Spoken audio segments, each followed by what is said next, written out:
Karong buntag sa News Patrol.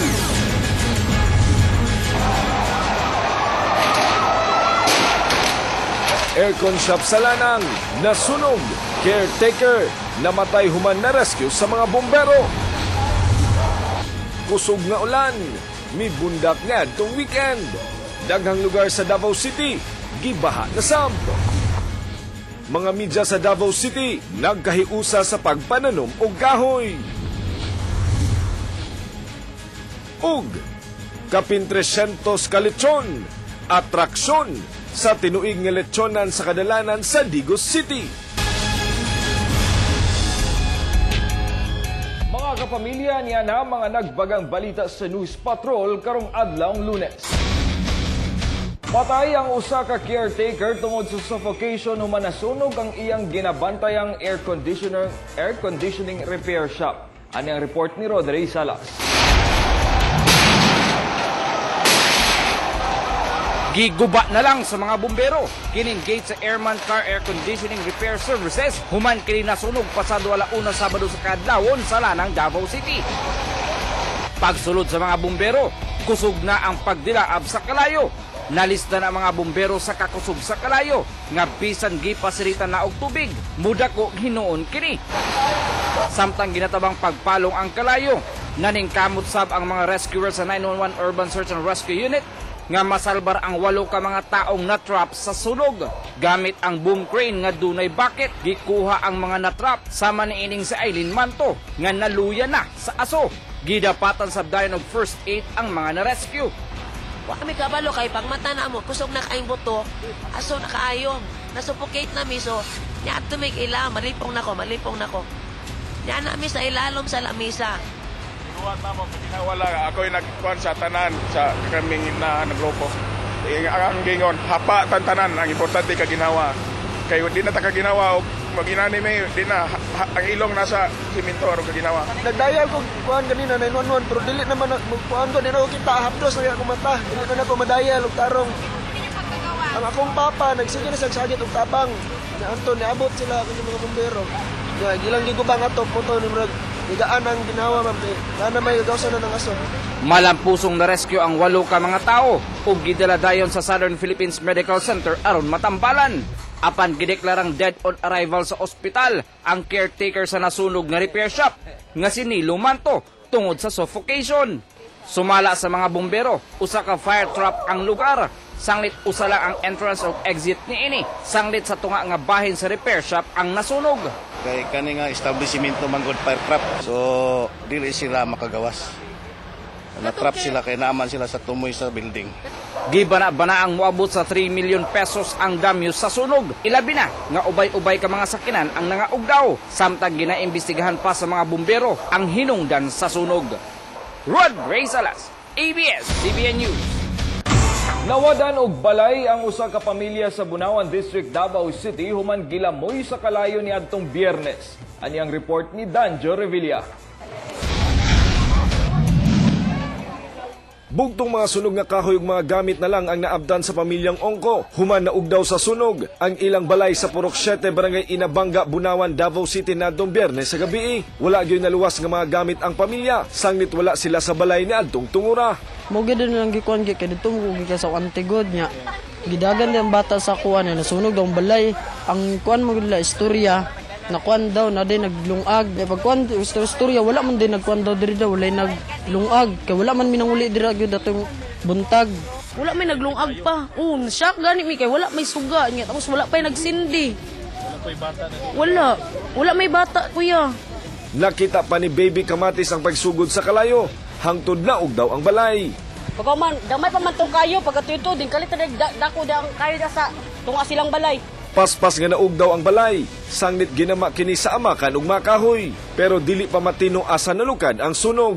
So as of now dili pa nato ma-determine ang cause gid sa sunog kay wala man gud sila electrical kuan dito installation kay naputlan sila sa Davao Light. Gibana-bana ang moabot sa 20,000 pesos ang danyo sa sunog. Danjo Revilla, ABS-CBN News. Gibaha na sabang Davao City niadtong Biyernes sa gabi human mibundak ang kusog nga ulan. Daghang mga motorista ang nanga-stranded. Si Rodri Sala sa report. Stranded ang kadaghanan sa mga motoristang muagi sa St. Mary Cubcob buhangin Biyernes sa gabi tungod sa kalalom sa tubig baha nga nilapaw sa kalsada. Kasagaran mibalik sa ilang giagian. Daghang mga motorista ang wala misugal paglabang sa kutob tuhod nga baha. Sama sa motoristang si Joselito Jacob nga pila ka oras nang naghulat mahubas ang baha basin mutirik ang iyang ginadribang multicab tunga sa baha. Mga upat na ka oras, wa pa may panihapon na ni. Ay, dako mang tubig. Lisod lang, lalo man.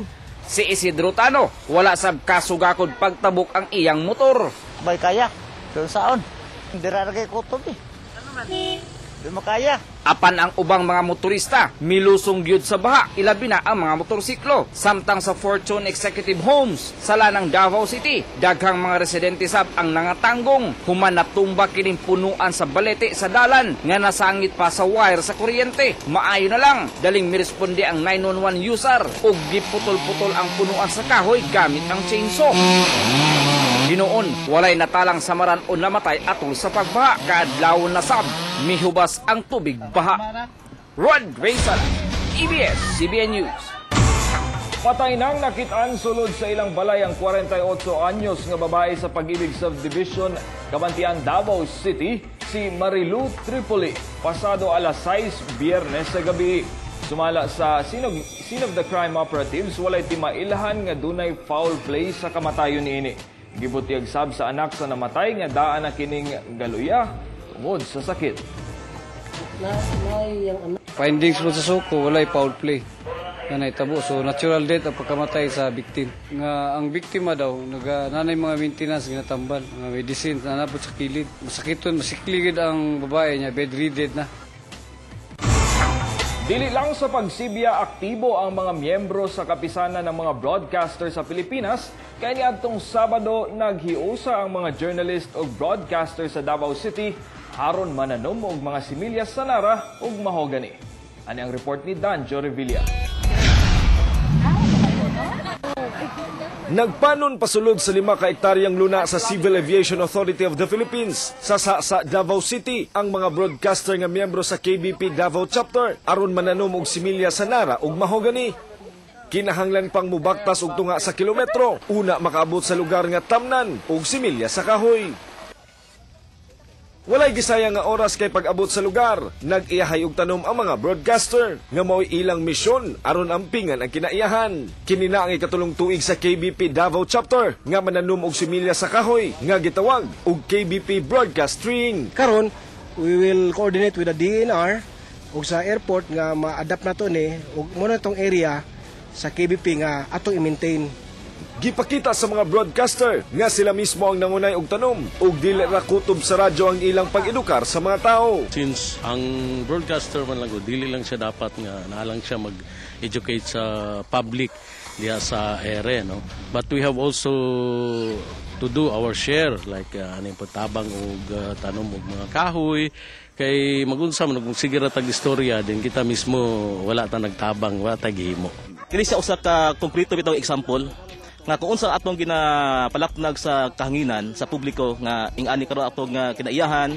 So gwapo ni siya nga ihimplo nga kita mismo nagkayusa para kung unsa atong ginapalaknag sa kahanginan atong gi-concretize pinaagi aning pagpananog og mga kahoy. Naglaraw ang KBP Davao Chapter nga i-adapt ang lugar sa Kaap aron maatiman ang gipangtanom nga kahoy. Misuporta ang DNR sa misyon sa KBP Davao. So far sa experience namo, gamay lang ang mortality considering sa soil, diri. Then, considering pod nga suited siya sa area. Gilangkuban sa mga reporter sa radyo, TV, DJs o mga station manager ang KBP Broadcast String. Danjo Revilla, ABS-CBN News. Mga kapamilya, ato sa pasadahan ng mga isyu o komentaryo diha sa DXAB 1296, kauban si June Bersamin ug Paul Palacio. Banan sa komentaryo! Biodegradable and non-bio, mga kapamilya. Hernel, maayong buntag Mindanao. Panawagan lang ngadto sa sentro Kay daghanang ng reklamo tungod ni ining basura nga perting bahua, usahay wala na tay kining ni ang garbage bins. Asa naman atong garbage bins? Naapabatay spare din ha, no? Din ha sa sentro kay uban nagaguba na. Ang uban gipang kuhaan pagligid in town. Mo ni problema karon. Ibaligya jud. Diyan siya. Now, isa po Paul no sa to aga gitagan og pagtaga diri og Hernel sa to aga televiewers kini nga istorya labot ani mga bayong ordinansa nato supposedly all the establishments are encouraged to use biodegradable cellophanes or plastics. Ang intention ani is to prevent no ani nga to ang mga gitawag og kanal nga maoy usa sa mga rason nganong na-enact ni nga nisgutan nga ordinansa. Pero ang problema karon ani daghan gyapon mga establishments ang wa mag gitawag dato og pakabana labot nini og nahimong ni nga skugo nga ato ag gobyerno ini sa pagpatuman tungod kay kung pangutana ng gobyerno Paul maingon naman sa nga ay para man sa pagkaon but how about katong mga gipamputos sa kini ato ang mga gamit nato nga mga non-bio man to. So unsay may tabo ato pero kudos sa mga establishments nga nagpatuman ana nagani sila kining suputa karon nga day bio mo na isalot sa natong panawagan John. Doon natin panawagan Paul kaga April Rose de los Reyes nga papaulio na siya ang pamilya sa may Purok Manga Landing Darong Santa Cruz Davao del Sur ang imuha nga mama og isuon nagsige din tawo og kilak day. Sa mga nakakita o nakaila kag April Rose de los Reyes palihog lang og kontak sa numero 0917-0908-2978. Tagal kay salamat. Palihog lang yung taon kana makita ninyo karon sa inyo mga tinusuis mga kapamilya. 17 anyos pa na Paul. Uli na yung taon day kay stang guulan na sa imuhang pamilya din ha. Okay, salud atong gamay. Happy birthday kang Orsibic Palacio. Aba, happy birthday dako kay blow out ani. Mo litong litson Digos to. And congratulations sa happy birthday Litsonan Festival din ha sa Digos City. Daghang kaayong salamat Hernel Tokmo og mayong buntag. Daghang salamat Paul ug June diha sa DXAB 1296. Mga kapamilya at angis sa News Patrol. Arakan XC2 Cross Country Biking Event himuon sunod bulan. Og makisadya sa tinuig nga lechonan sa kadalanan sa Digos City. Kana og daghan pang mga balita sa pagbalik sa News Patrol sa mayong buntag Mindanao. Good morning! Kay Lunes karon dapat mag-ehersisyo kita. Busa ka ba nato? Ang mga residente din sa Kapitan Tomas Monteverde. Good morning! Again! Kaya andam na ba ka mag-exercise? Andam na ka mag-exercise? Andam na. Ayan, syempre dili po na kompleto ang atong morning. Kung dili na to kauban ang ato ang guest host for this morning. From Agritay dito to ang ato, Ruben Gonzaga! Ruben!